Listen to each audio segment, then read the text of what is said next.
Blessed to be a part of your day. Kevin Miller in the morning, KIDO Talk Radio. Out to Derek Maltz joining us to talk about the border, the caravan, the Department of Justice. Mr. Maltz is a former special agent in charge of the United States Department of Justice, Drug Enforcement, Special Operations Division. He recently has been published in the Daily Caller and was hanging out with Laura Ingraham. We appreciate him joining us here in Idaho. Mr. Maltz, good morning, sir. Good morning, Kevin. How are you today? Not bad. For someone who has served at the highest levels of law enforcement, it's not a job, it's a calling. Can you share with us what it takes to be in law enforcement, to be in the DEA, to go after the baddest of the bad, sir? Well, I was brought up in a house where my father was a 30-year veteran in the DEA, and my brother served the country in the Air Force. He died in the Operation Enduring Freedom. So I have it in my DNA. You have to have it in the DNA when you're going after these type of people. But the biggest thing, Kevin, is the fact that, like right now, the cartels are absolutely killing our public. They're killing our communities.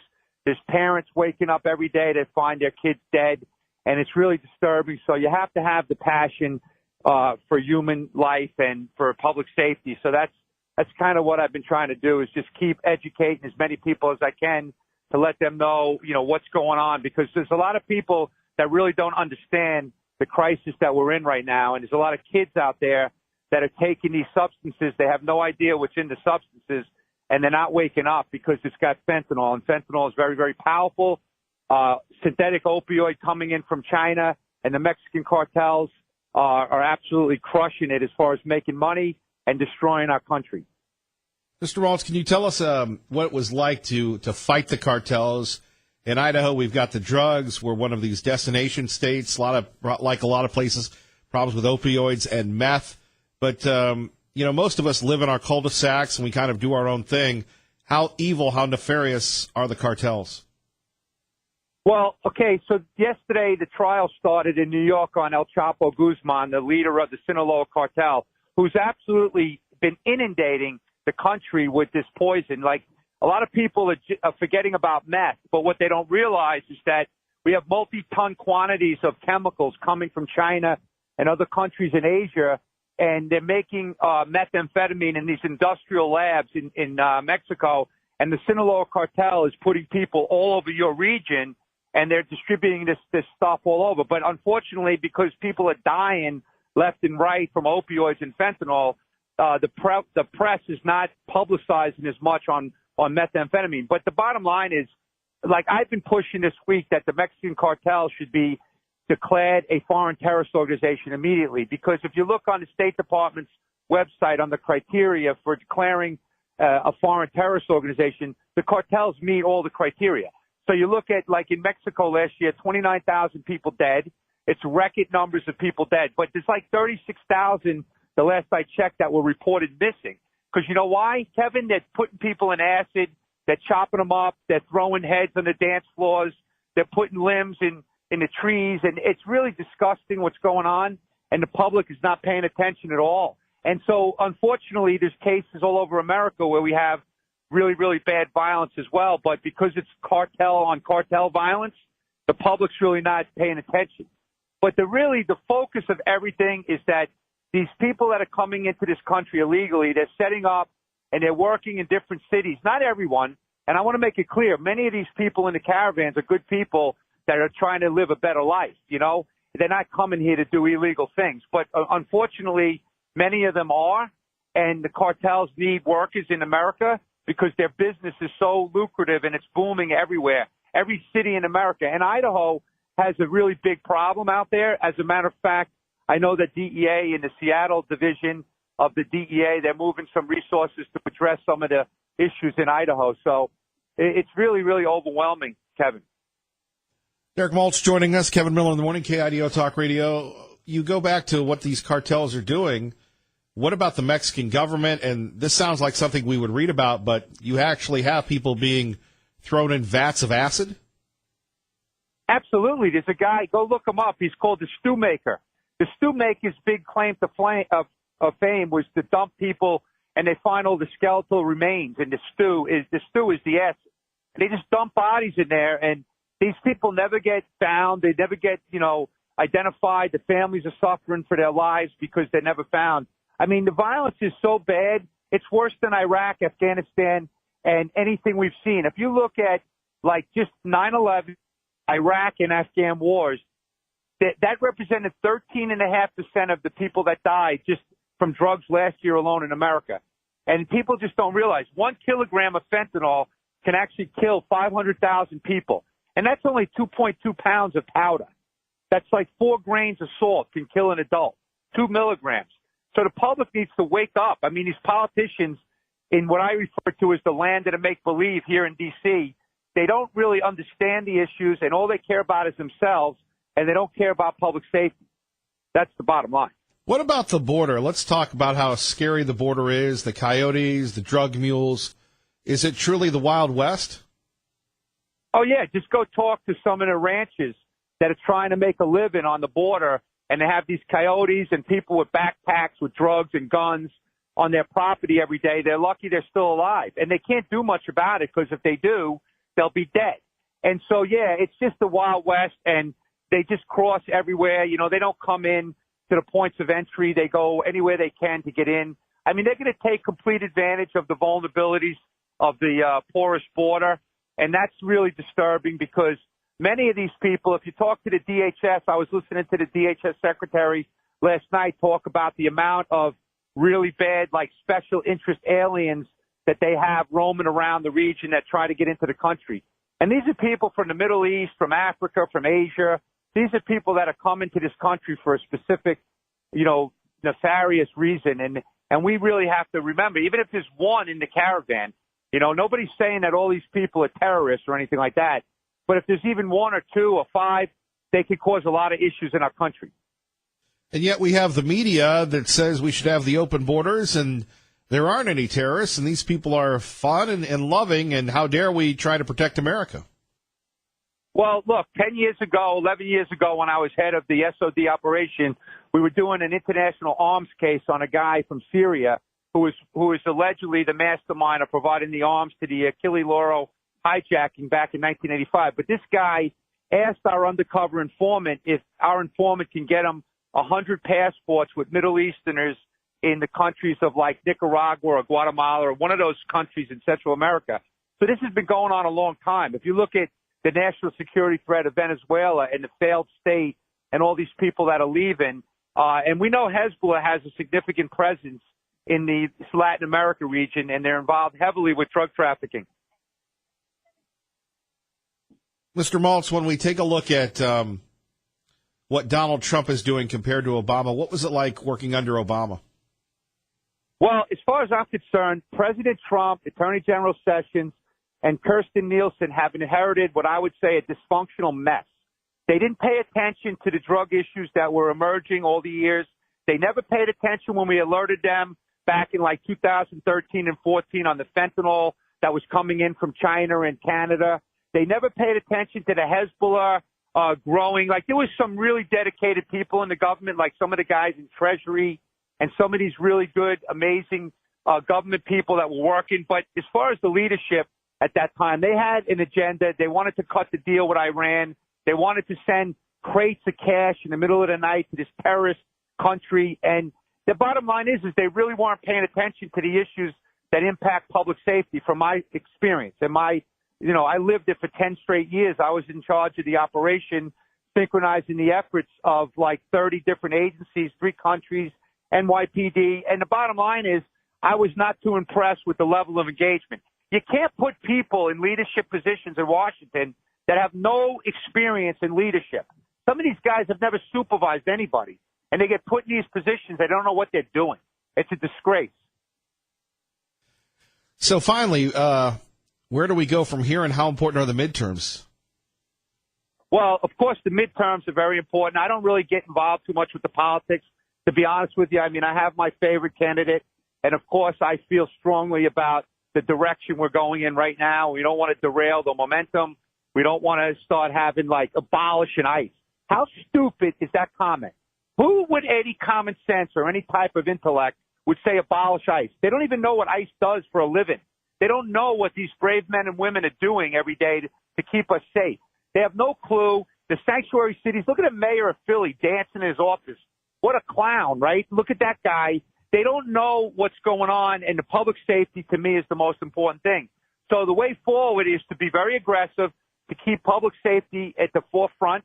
Attorney General Sessions had some press announcements over the last few weeks where he announced a new transnational crime strategy. They identified a couple of the cartels, the Sinaloa and Jalisco cartel, as being priority targets, Lebanese Hezbollah. So now it's a matter of unifying the efforts of the great American public servants that work in these different agencies to actually come together and put the best and brightest forward. But the problem is, Kevin, we have antiquated laws, antiquated processes. This is an example. How the hell does the public expect law enforcement to go after 2018 criminals when they have laws from 1960s in the communication exploitation field, for example, with these encrypted apps and all these other communication methods that the bad guys are using to destroy our cities? But the public sits there. They have no idea. They don't understand that the Congress is doing absolutely nothing to take on the big Silicon Valley, companies that want to roll out this really cool technology, which I love. But we have to have solutions for law enforcement when we're going after these bad guys and the threats to our country. Derek Maltz joining us, Kevin Miller in the morning. Finally, you and Sarah Carter were involved in the creation of this new documentary, Not in Vain. Where can we get it, and what's it about? So Not in Vain is actually out there on YouTube. They're going to go around the country, and they're going to actually educate the different communities, town hall events and stuff. You could just, Google it and check it out on YouTube. But it's really about a very, very sad story of a 20-year-old from Ohio, Maren Riggs, who died. Beautiful young girl, blonde hair, soccer player, golf player, a lot of passion for life and her family. And her brother had to find her dead in the house. And the mother, Heidi Riggs, and the father actually made it, their personal goal to actually spread the word about what's going on, and it can happen to anyone. I mean, tomorrow I'm going to be part of a podcast, for example, with Admiral Winterfield, a decorated veteran of the U.S. Navy who served many years, watching our backs and watching our country. And his son, 19 years old, died, Jonathan, at college out in Denver from a fentanyl-laced heroin overdose. It could happen to anybody, so we're just trying to get the word out that it's not just, people that you don't think about or you hear about it. It can happen to any one of our kids, and we're just trying to educate the public. That's all. Well, Mr. Maltz, thank you for your service and your family's service. We're sorry for the loss of your brother, and please look us up if you're ever in Idaho. Thank you, and have a great day. All right, Derek Maltz joining us. Coming up next, we'll find out what's going on in Middleton and what it means for you and your school. Kevin Miller, KIDO Talk Radio. And don't forget, if you miss any part of this show, you can go to KIDOTalkRadio.com.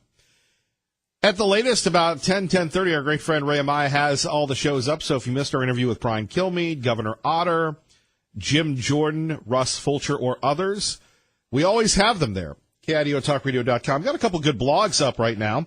Allegedly good blogs. 5 reasons why Paulette Jordan is done. If you ever notice, everybody says, they show their bias a certain way. But look, we're rooting for the red.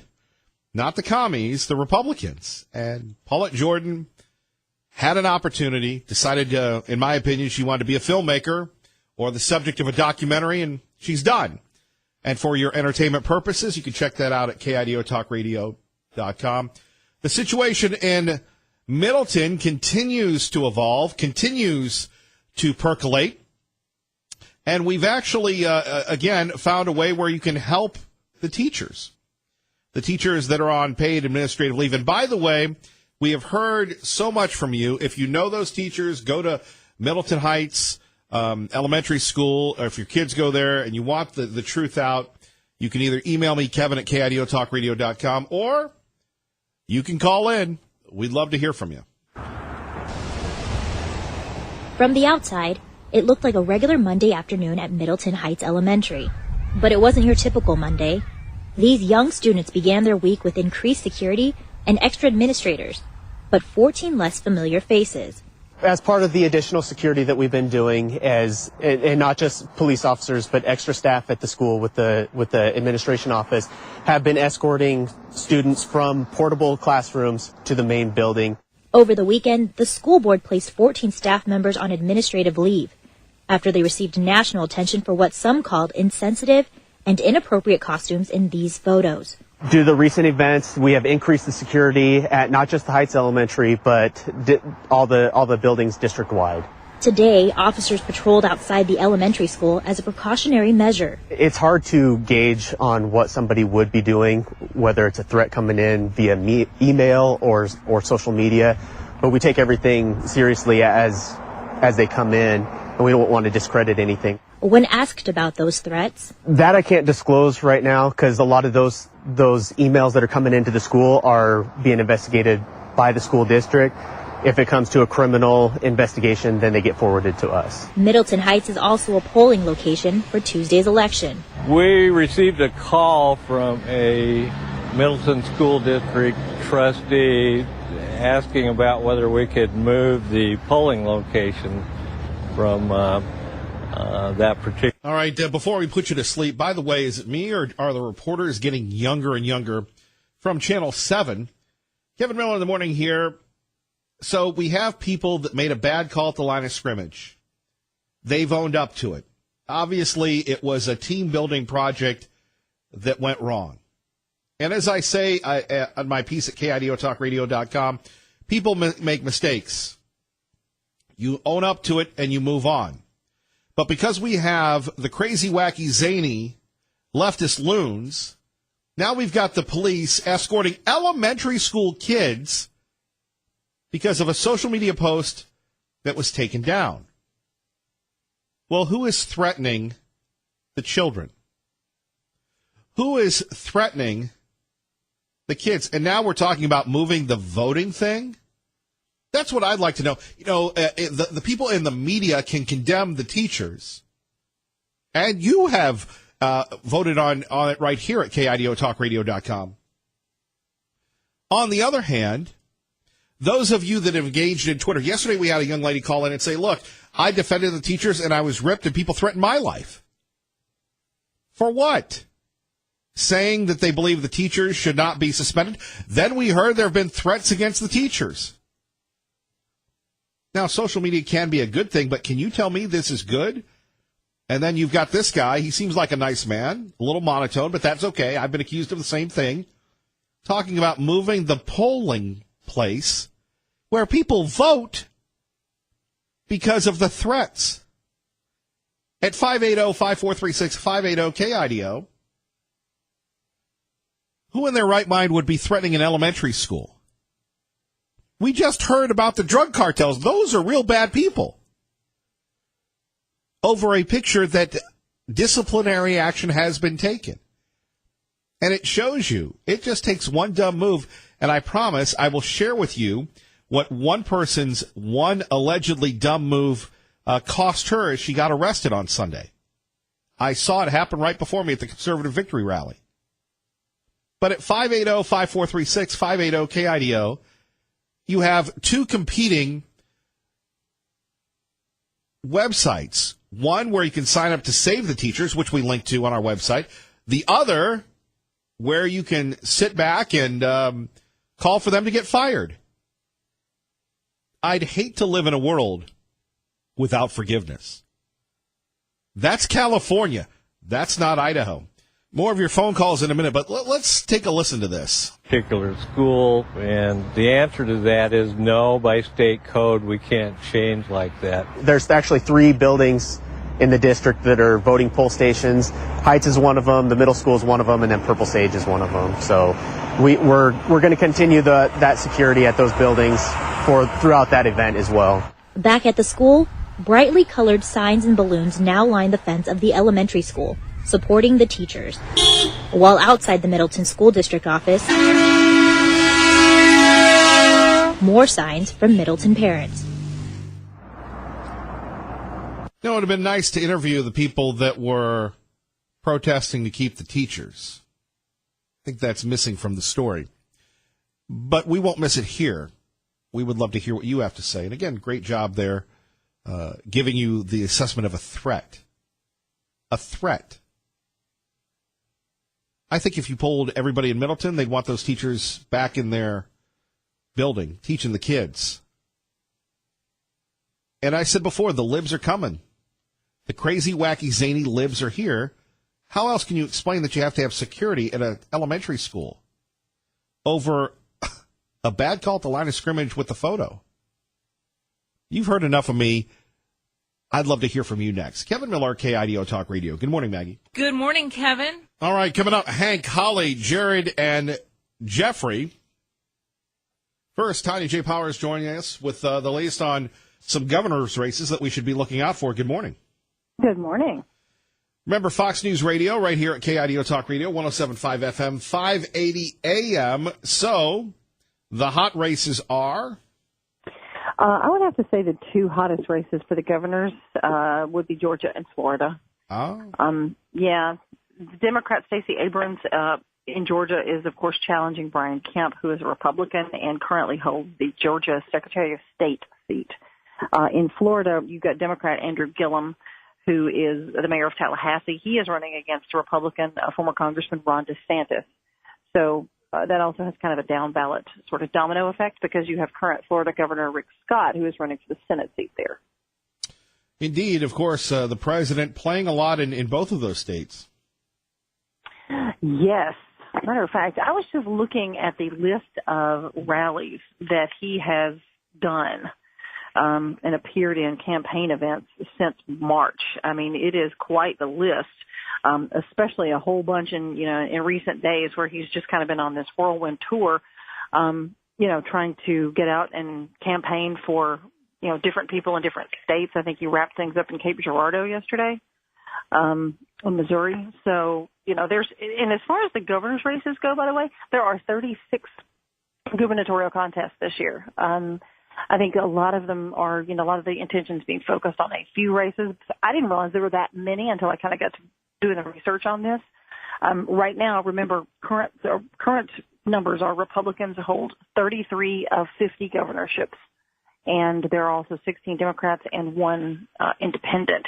This also has some implications for 2020 because of the redistricting after the census and things like that will, be done by the states. Well, in Idaho, we don't have to worry about it. You don't have a governor's race? No, we don't really have a governor's race here. Like at all, ever? You just volunteer and go sit in the seat for a while? No, I would say. Because I think you should definitely go and do that for a while. I would be interested to see the platform of Kevin Miller. You would want me to run for office? Is that what you said? I think this would be a fun race. If you were involved in a political race, I would love to cover that. I would be begging for them to please send me to cover this. Well, Idaho is a lot like the Alabama Crimson Tide when it comes to football. Oh my goodness. And the Idaho Republican Party. We just win. I was about to say, I can't wait to see how you tie these two things in together that I honestly did not see coming. And I don't know why I missed that today, but probably because, I had an early start. Maybe that was it. Early start and a late night. We appreciate your work, but that's really why we don't have a governor's race here. because there's just winning? We're just dominant like the Tide. I understand that. You notice how I threw "we" in there? I did see that you threw "we" in there. So are you saying that you're going to run the next time? Is that what I'm hearing from you, or is this an early pronouncement of running? My constituency is the audience that will have me and hopefully the company that will keep me employed. I just continue to try to justify my existence, ma'am. I understand that. You're doing a fine job. Simple goals for a simple man. That's my slogan. It sounds like a winning one. A true one. Tanya J. Powers, thank you, ma'am. Anytime. Thank you. 580-5436, 580-KIDO. Let's hear from you. Thank you so much for your patience. We begin with Holly. Good morning. You're on KIDO Talk Radio with Kevin Miller. Hello, Holly.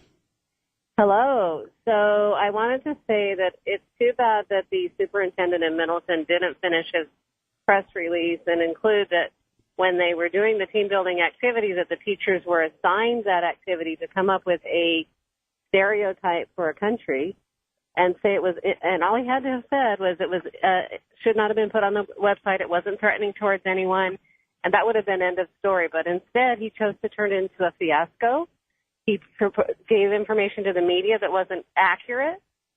And if I was a parent in the Middleton School District, let me tell you what I would be doing. I would be calling every other parent in the elementary school and telling them that I would not allow my child to be traumatized with their teacher pulled from the classroom over such a ridiculous fiasco.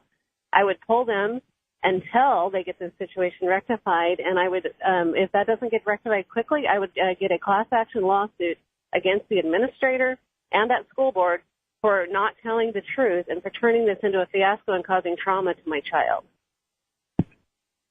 Holly, when you say the superintendent released information to the media that wasn't accurate, what do you mean? Well, he said that it was a team building activity, but he didn't elaborate and say that this was an assignment for the teachers to come up with a stereotype about a country, and the two that got posted on the website were not for threatening purposes. It was because they had won the contest. So obviously it's not the teacher's fault that this happened, and so why are they the ones that are being punished?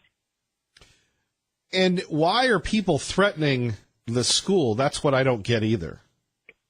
Because the media and the administrators have turned this into a fiasco and a circus by giving false information.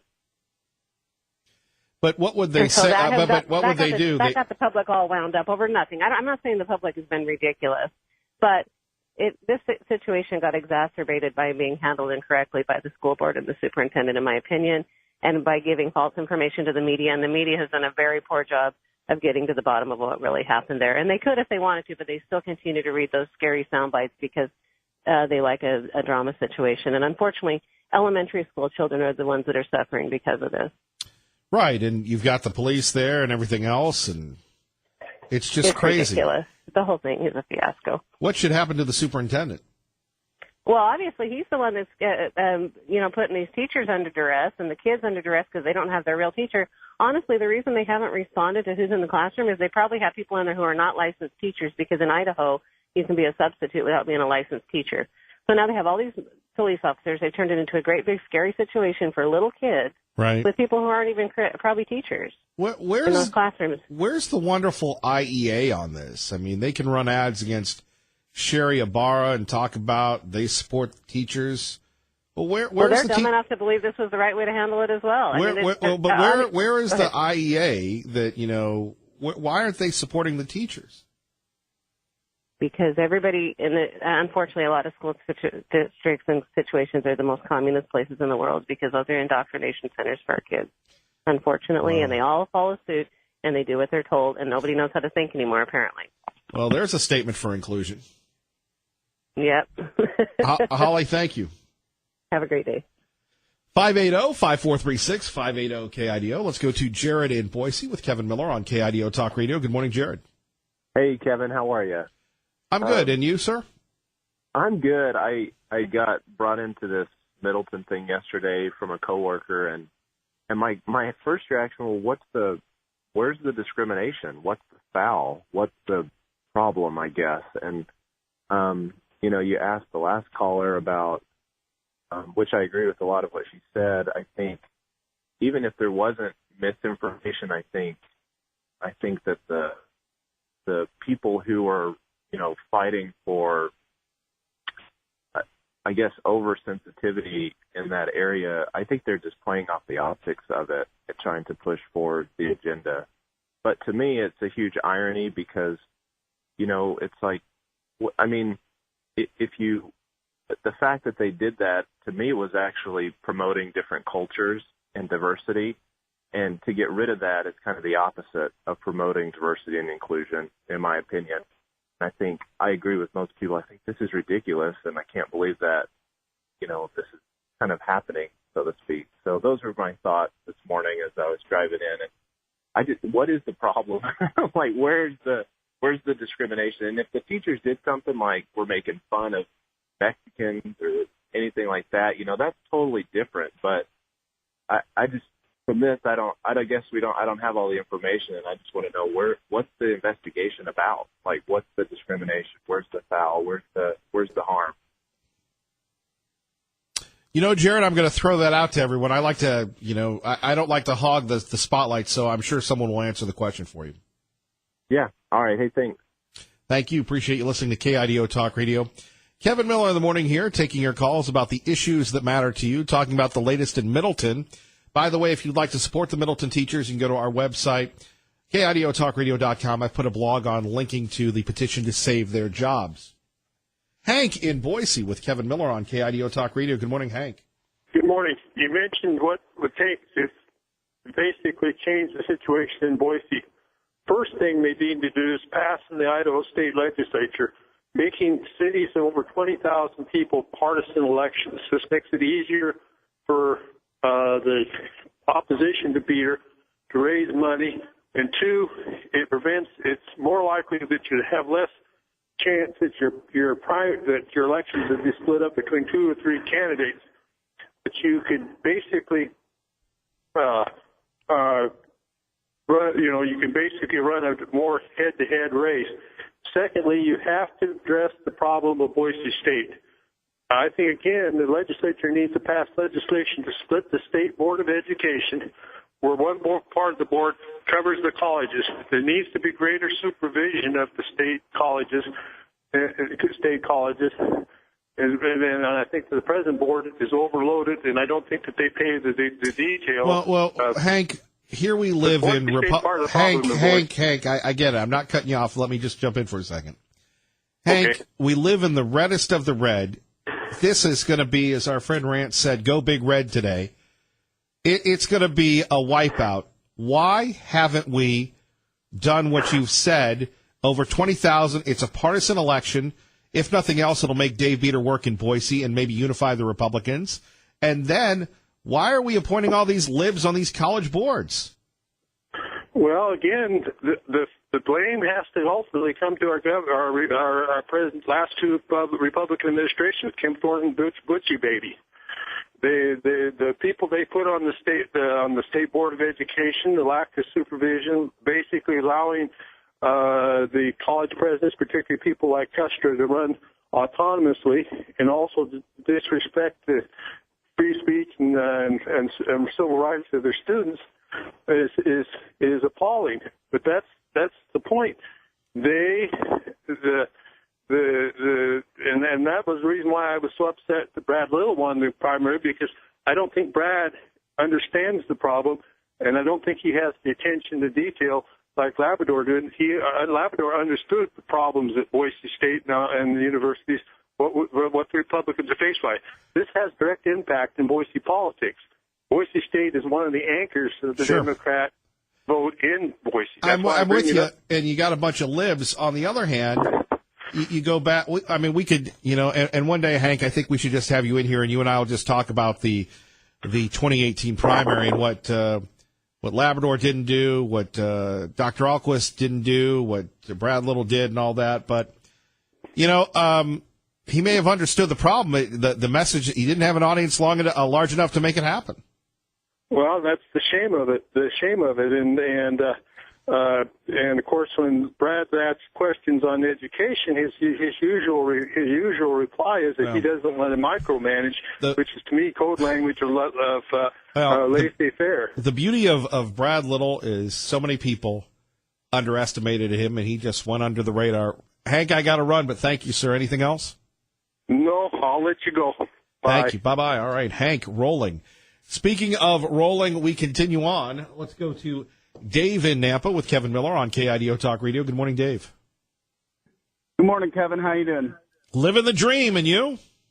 Hey, I'm sure trying. Hey, yes. Look, Kevin, I had to call this morning.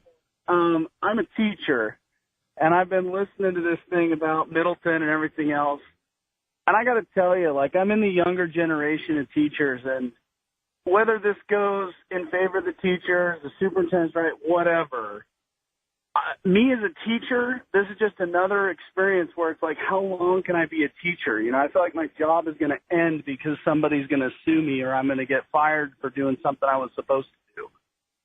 And it just terrifies me. And I worry about what we're doing to all the other teachers out there that never speak up or do anything. They're just going to look for another job. And I really worry that this thing with Middleton and other things like this that have happened in the past, it's already a tough enough job. And then to have stuff like this happening, it's just scary.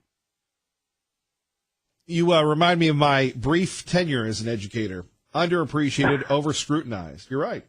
You're right. Right. And, I mean, it's tough because I'm watching and, I've been in about 11 years now, and I've been waiting for all these new teachers, the next generation. And, Kevin, they're just not coming. I'm still the new guy, and I've been in here 11 years. We keep getting people from the industry that come in on immediate emergency certificates that haven't been through education classes, and they're looking at me going, well, I don't even know what a lesson plan is, but we got to have a body in the classroom, and there's nobody put in there. And then now we got people in Middleton being let go because of what they did following the rules. So anyways, I just worry what this kind of thing does to other teachers, and it just makes us, I'm fully convinced the chances of me making it to full retirement are next to zero. I'm sorry to hear that.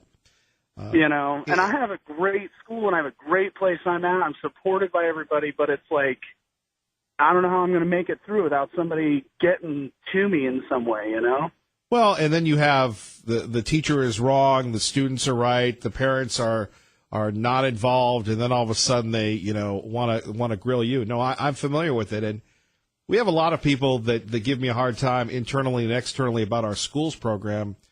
And David, you're one of the reasons why we do that, because everybody's entitled to their opinion, but teachers are good people. And sometimes, most of the time, we forget that. Yeah, and we talk about trying to get the wages up and keep them here, and the reality is we got to create an environment where they can actually be a teacher and not be worried about, what they may or may not be doing right, and actually be able to do their job. Well, keep the faith, brother, and hey, always. Please consider me a resource. If you ever need anything or have an idea, good or bad, please send me an email and say, hey, we talked, sir. I appreciate you. You bet. Hey, thanks, Kevin. Thank you, Dave, and thank you for teaching. There are few teachers in life. Everybody wants to be a teacher, but nobody wants to learn. Tom in Nampa with Kevin Miller on KIDO Talk Radio. Good morning, Tom. Well, good morning, Kevin. I'm just aghast at what's going on at Middleton. I think I'm back in the craziness of California. I mean, this is Idaho, not the Bay Area of California. What's going on? How do we get an unbiased report of what's happened? From what I'm hearing, it sounds like they really made a tempest in a teapot with this whole thing, and to make that school a battleground is a travesty. I think when all the dust is settled, that superintendent should have to answer for this, and these trustees should be recalled. It's just amazing. This all happened on Halloween. Something that really deserved to get worked up about. I never heard anything more about. What happened to that biology teacher over there in eastern Idaho that fed that puppy to a turtle? There wasn't. Last I heard from him, he's in court. He was in court. Yeah. Well, where was the media to get all worked up about that? I mean, that was a real travesty. I remember it being quite a subject on your show here, and never seemed to get the kind of press coverage that it really deserved. I agree, Tom. Thank you for the call. Let's go to Don in Boise with Kevin Miller on KIDO Talk Radio. Good morning, Don. Hey, Kevin. This Middleton thing is getting out of hand. I think the administrators probably put together a program or an activity that was in bad taste, without a doubt. And then, of course, I think there's a little CYA there. But I was in the military long enough for a soldier to learn that sometimes if you're given bad orders, you don't follow them out. And these teachers could have spoken up. They could have said, that's in bad taste. That could be taken wrong. I don't want to participate in that. They're adults. They could have said, no, let's do this another way. Let's have a discussion instead of dressing up and taking pictures or something. I just think that sometimes adults need to stand up and say, no, that's probably not the best thing to do to teach about sensitivity and cultural awareness and stereotypes. There are better ways to do that. So I think there's a little bit of a issue on both sides. This whole thing about kids being traumatized, kids are only being traumatized because adults are making a big deal about it and they feel the stress. I don't think a kid's going to be traumatized because their teacher's in a picture or something. I mean, it's elementary school. It is a tempest in a teapot, and I think we're making way too much of it. Thank you, Don. Take care. All right, bye. All right, coming up, Brad, Conservative Steve, and the return of Mike Miniger. Kevin Miller, KIDO Talk Radio.